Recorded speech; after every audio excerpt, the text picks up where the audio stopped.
नमस्कार, मी डॉक्टर ज्योती रहाळकर. नमस्कार, मी राजश्री ताम्हनकर. शब्दसुरांची गुंफण ह्या आजच्या भागात आम्ही तुमचं सहर्ष स्वागत करतो. आजचा हा खास भाग म्हणजे आज श्रावणी सोमवार. तर भगवान शंकराचं चिंतन करण्यासाठी आज हा भाग घेऊन आम्ही तुमच्यापर्यंत पोहोचलेलो आहोत. तर शिवशंकर जे आहेत त्यांना योगी समजलं जातं आणि अत्यंत आगळा वेगळा देव अशी त्यांची ख्याती आहे. म्हणजे असं कुठेतरी डोंगरदऱ्यांमध्ये राहणारे आणि चिंतन करणारे, आणखीन एकाग्र बसणारे आणि अंगाला भस्म फासणारे. खरं तर देव म्हटलं की आपल्याला स्वर्ग, दरबार, सुंदर सुंदर अप्सरा आणि खूप त्यांची सगळी कौतुकं असं ऐकायची सवय आहे. पण असा हा आगळा वेगळा जो देव आहे त्याच्यावरती ह्या अपर्णेचं म्हणजे गौरीचं मन जडलं, जी हिमालयाची मुलगी समजली जाते. आणि पार्वती जिचं नाव आणि तीच सृष्टीची जननी आहे असं आपण समजतो. आणि भगवान शिवशंकर आणि पार्वती ह्या युगुलाने ह्या संपूर्ण सृष्टीची निर्मिती केली अशी आपली श्रद्धा आहे. तर असे हे शिवशंकर भोळा सांब म्हणून समजले जाणारे. तर श्रावणातल्या सोमवारी शिवभक्तांना शंकराची पूजा करणं, शंकराचं दर्शन घेणं ही खास पर्वणी असते. आणि म्हणूनच असं वाटतं की शंकराच्या मंदिराच्या बाहेर अगदी मोठ्याच्या मोठ्या रांगा लागतात. बेलाचं पान देवाला आवडतं म्हणून आवर्जून बेल अर्पण केला जातो. शंकराला अभिषेक केला जातो आणि शंकराची पिंड स्थापून सुद्धा घरोघरी पूजा करणारे शिवभक्त आहेत. तर शंकर हा लवकरच प्रसन्न होणारा आणि भक्तांच्या मदतीला धावून येणारा म्हणून त्याला भोळा सांब असं म्हटलं जातं. पण आपल्याला इतिहासामध्ये जर आपण ऐकलं तर आपल्याला माहिती आहे की पार्वतीने शंकराला प्राप्त करण्यासाठी किती खडतर व्रत केलेलं होतं. आणि त्यासाठीच गणपतीच्या आदल्या दिवशी जे हरतालिका पूजन केलं जातं त्यामध्ये त्या पार्वतीचं चिंतन आणि स्मरण केलं जातं. तर असं हे भगवान शंकरांचं जे महात्म्य आहे तर ते पार्वतीसाठीही तेव्हापासनं खूप जास्त मोलाचं आहे आणि शिवभक्तांसाठी आजसुद्धा ते मोलाचं आहे. तर श्रावणातल्या सोमवारी शिवामूठ वाहून आपण शंकराची पूजा करतो आणि कॅलेंडरमध्ये, पंचांगामध्ये कुठल्या सोमवारी कुठल्या धान्याने पूजा करायची ह्याचंही विशेष वर्णन आपल्याला केलेलं आढळतं. तर श्रावणी सोमवार आहे तर खास शिवामुठीने धान्य अर्पण करून शंकराची आपण पूजा करूयात. आणि आजचा हा कार्यक्रम म्हणजे शब्दसुरांची गुंफण, एक कविता एक गाणं असाच आपला नियोजित विषय असल्याने शंकराची पहिली कविता मी सादर करते, ज्याच्यात शिवशंकराचं थोडंसं वर्णन आपल्याला ऐकायला मिळेल आणि त्याच्यानंतर सुप्रसिद्ध गीतांनी या कार्यक्रमाची आपण सांगता करू.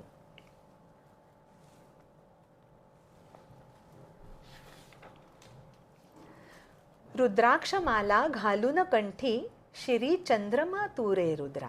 कसा दिसतोस? तर गळ्यामध्ये रुद्राक्षांची माळा आहे आणि डोक्यावरती तुझ्या चंद्रमा आहे. रुद्राक्षमाळा घालून कंठी, शिरी चंद्रमा तू रे रुद्रा.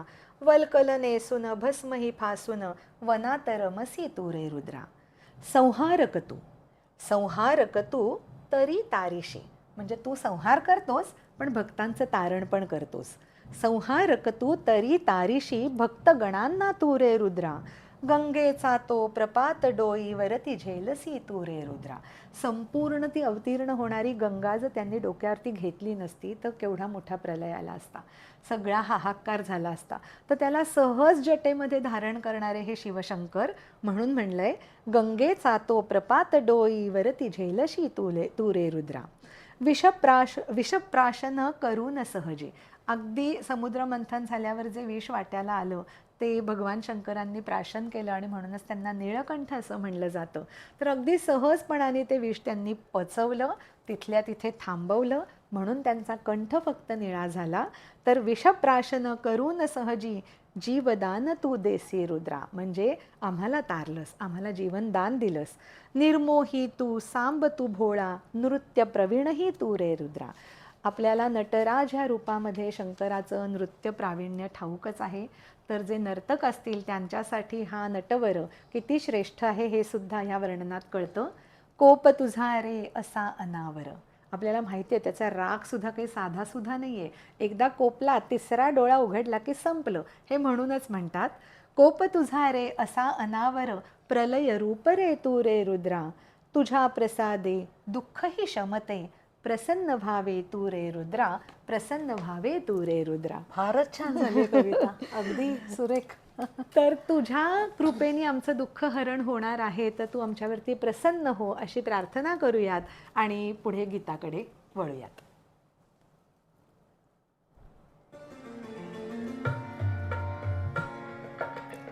भस्म विलेपित रूप साजिरे आणुनिया चिंतनी अपर्णा तप करिते काननी. भस्म विलेपित रूप साजिरे आणुनिया चिंतनी अपर्णा तप करिते काननी.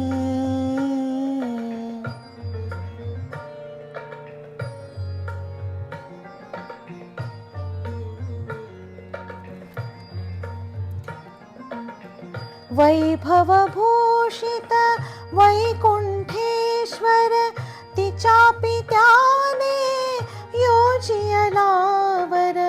वैभवभूषित वैकुंठेश्वर तिच्यापि त्याने योजियलावर. भोळा शंकर परी उमेचा भरलासे लोचनी अपर्णा तप करिते काननी.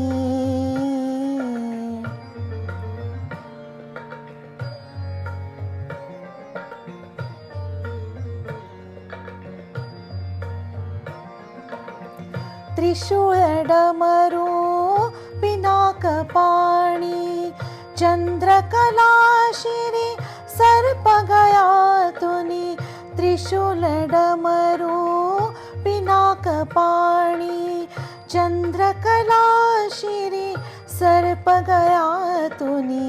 युगायुगांचा भणंग जोगी तोच आवडे मनी अपर्णा तप करिते काननी.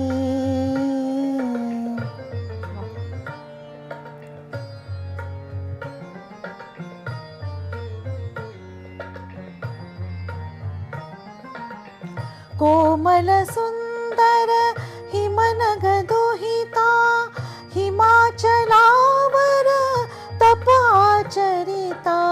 कोमल सुंदर हिमनग दुहिता हिमाचलावर तप आचरिता.